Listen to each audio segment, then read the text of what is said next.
পাওয়ার আশায় কিছু করে খাওয়ার আশায় আর এগুলো শুনুন। আমরা যদি গীতাকে বিশ্বাস করে থাকি, ধর্ম রক্ষা করার কাজটা সবার, শুধু বিজেপির কর্মী সমর্থকদের না।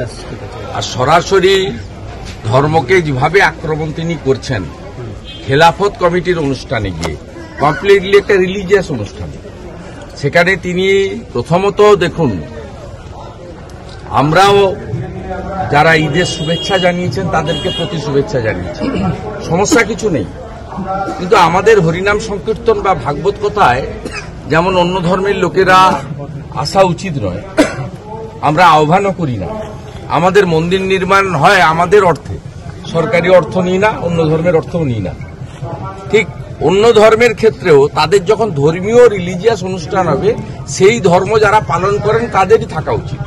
মমতা ব্যানার্জি বিধানসভায় দাঁড়িয়ে আমাকে কাউন্টার করার জন্য বলেন আমি ব্যানার্জি, আমি শিব ঠাকুরের দিকে মাথা করে ঘুমাই, আমি ব্রাহ্মণ বাড়ির কন্যা, এগুলো বলার পরে তিনি কি করে খেলাফত কমিটি আয়োজিত অনুষ্ঠানে যান, এক নম্বর। দ্বিতীয় কথা, আমি ইসলাম ধর্ম সম্পর্কে বেশি জানি না, কিন্তু আমি যেটুকু জানি সেখানে তাদের নারীরা আলাদাভাবে ধর্ম পালন করে, পুরুষরা আলাদাভাবে ধর্ম পালন করে। তাহলে মমতা বন্দ্যোপাধ্যায় একজন মহিলা নারী, তাকে কিভাবে সেখানে অ্যালাউ করেন? আর যদি খেলাফত কমিটি করে থাকেন, আমরা নয় সাম্প্রদায়িক পার্টি, হিন্দুদের পার্টি, গর্বিত হিন্দু বিজেপি, কোনো অসুবিধা নেই। তাহলে আপনাদের তো কংগ্রেস আছে, পীর সাহেবের পার্টি আইএসএফ আছে, তাদেরকে বা সেখানে খেলাফত কমিটি ডাকেন না কেন? তারপরে যে ভাষাতে তিনি আক্রমণ করেছেন হিন্দু ধর্মকে গন্ধা ধর্ম বলে, এবং বলছেন ওরা দাঙ্গা করতে এলে আপনারা তাড়িয়ে দেবেন। আরে হিন্দুরা কোথাও দাঙ্গা করে না। আমি যে মাটিতে দাঁড়িয়ে আছি, এখানে নুপুর শর্মার একটি মন্তব্য নিয়ে এই বেথুয়া এবং নাকাশিপাড়ায় কি হয়েছিল সবাই জানে। 2022 সালে আমাকে এখানে ঢুকতে দেওয়া হয়নি, আমি ধুবুলিয়াতে সভা করেছি, পরে আবার অনুমোদন নিয়ে এখানে আমাকে সভা করতে হয়েছে।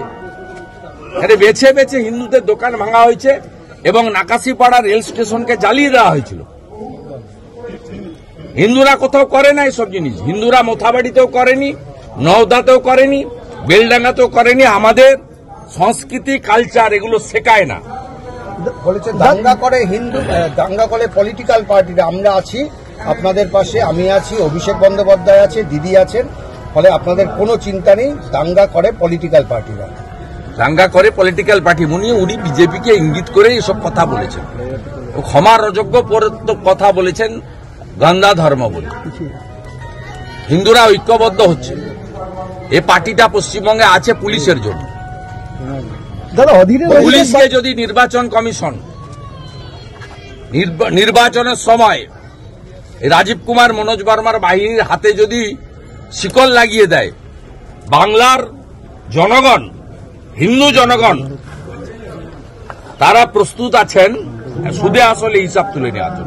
সিভিকের হাতে লাঠি 12 হয়েছে, এরপরে আমরা সময় মতন ঠিক বুঝে নেব। আরে এ কথা অনেকে বলতো, 1984 সালে যখন অটলজি দুজন জিতেছিলেন তখনও অনেকে এসব কথা বলতো। লোকসভা নির্বাচনের পরেও বলেছে, তো শুরু হয়ে গেল, সাফ করে দেব। হরিয়ানায় তার উত্তর পেয়েছেন, মহারাষ্ট্রে তার উত্তর পেয়েছেন, 27 বছর পরে দিল্লিতে লোক উত্তর দিয়ে দিয়েছে। সব দম্ভ বেশিক্ষণ চলে না, দম্ভ বেশিক্ষণ চলে না। পশ্চিমবাংলায় 39% হিন্দু বিজেপিকে ভোট দিয়েছে। আমাদের আপিল যে হিন্দুরা ভোট দিতে যান না, হিন্দু ভোট পড়ে গড়ে 65 থেকে 68%, 30 থেকে 32% হিন্দু ভোট দিতে যান না। 10% হিন্দু যদি এর মধ্যে এসে ভোটটা শুধু দিয়ে যান, অন্য রাজ্যে থাকেন, বিদেশে থাকেন, ভোটের সময় বাংলাটাকে বাঁচানোর জন্য, হিন্দুদের বাঁচানোর জন্য, হিন্দুদের দেবদেবী মন্দির বাঁচানোর জন্য, মোথাবাড়ির মতো ঘটনা যাতে না হয়, তাহলে উল্টে যাবে, আর কাউকে লাগবে না। আপনার এবং প্রধানমন্ত্রীর ছবি দিয়ে রামনবমীর পোস্টার হচ্ছে, তাহলে কি বাকি নেতাদের কোনো গুরুত্ব নেই আপনাদের? ওটা রাজনৈতিক পোস্টার নয়। আমি অনেক মন্দিরের সভাপতি, সংখ্যানন্দ মন্দিরের সভাপতি, মন্দিরের তহবিল থেকে আমরা ব্যানার বানিয়েছি। গোটা পৃথিবীর হৃদয়, হিন্দু হৃদয় সম্রাট যিনি প্রধানমন্ত্রী না হলে রাম মন্দির হতো না, তাই হিন্দু হৃদয় সম্রাট নরেন্দ্র মোদীজির ছবি আমরা দিয়েছি। যিনি কেদারধাম বানিয়েছেন, কাশীধাম বানিয়েছেন, মহাকাল উজ্জয়িনী বানিয়েছেন, যিনি 370 তুলে দিয়েছেন, কাশ্মীরের হিন্দু পণ্ডিতদের বাঁচিয়েছেন, যিনি আফগানিস্তান থেকে হিন্দু, শিখ, জৈন তাদেরকে দেবী শক্তি এয়ারফোর্স করে ভারতবর্ষে এনে তাদের প্রাণ বাঁচিয়েছেন। আর আমি মন্দির কমিটির সভাপতি হিসেবে আমার শুভেচ্ছা আছে। এটা রাজনৈতিক ব্যানার নয়, মন্দিরের তহবিল থেকে এই ব্যানার বানিয়েছি। সেখানে ভগবান রামচন্দ্রের ছবি যেমন থাকবে, বর্তমানে গোটা পৃথিবীর হিন্দু হৃদয় সম্রাট নরেন্দ্র মোদীর ছবি ছাড়া কখনো হিন্দু ব্যানার সম্পূর্ণ হতে পারে না। তাই দেওয়া হয়েছে। সিম্পল আপেল, রামনবমী পালন করুন। পুলিশের বাধা উপেক্ষা করে, জিহাদির চোখ রাঙানি উপেক্ষা করে ব্যাপকভাবে রামনবমী পালন করার জন্য আমি যে মন্দিরগুলোর সভাপতি আছি তার একটি মন্দির থেকে আমি আপিল করি। যখন বিজেপির ব্যানার থাকবে তখন সবার ছবি থাকবে। সব কার থাকবে? মন্দির কমিটি।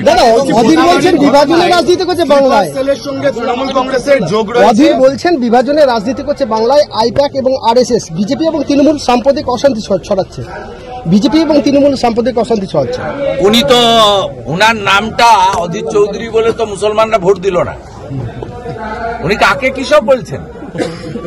উনার নামটা অধীর চৌধুরী বলেই তো বহরমপুরে ভোট পেলেন না, ইউসুফ পাঠান ভোট পেয়ে গেল। আপনারা উনি যে কটা ভোট পেয়েছেন বহরমপুরে হিন্দুদের ভোট পেয়েছেন, ওই জন্য ডাক্তার নির্মল সাহা জিততে পারেনি। হিন্দুরা অত সাম্প্রদায়িক না। যে কটা ভোট উনি পেয়েছেন হিন্দুদের vote.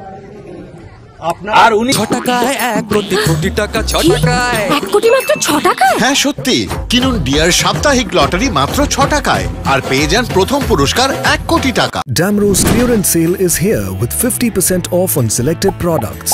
Don't miss out. Visit your nearest Damro showroom now. Damro, internationally trusted furniture. Welcome to Ganpati Dwarika Gallery, your world of wonder, where every brick builds a story of growth. With innovative design and world-class amenities, it's a space set to redefine business success. Ganpati Dwarika Gallery, coming soon to Siliguri. SK live media career guidance 10औं वा 12औं पछि के गर्ने सोचिरहनु भएको छ? उत्कृष्ट डिप्लोमा कोर्सहरू, paramedical, aviation, fashion designing, graphic designing, hotel management, event management, interior designing, beautician course, photography आदि। हामी दिन्छौं विशेषज्ञहरूद्वारा व्यक्तिगत मार्गदर्शन, टप संस्थानको निशुल्क भ्रमण, करियर योजनामा सहयोग। अब किन पर्खाइमा? एसके लाइभ करियर गाइडेन्स इनिसिएटिभसँग जोड्नुहोस्। एसके लाइभ मिडिया तपाईको सपना पूरा गर्ने साथी। सम्पर्क गर्नुहोस् 8768384858।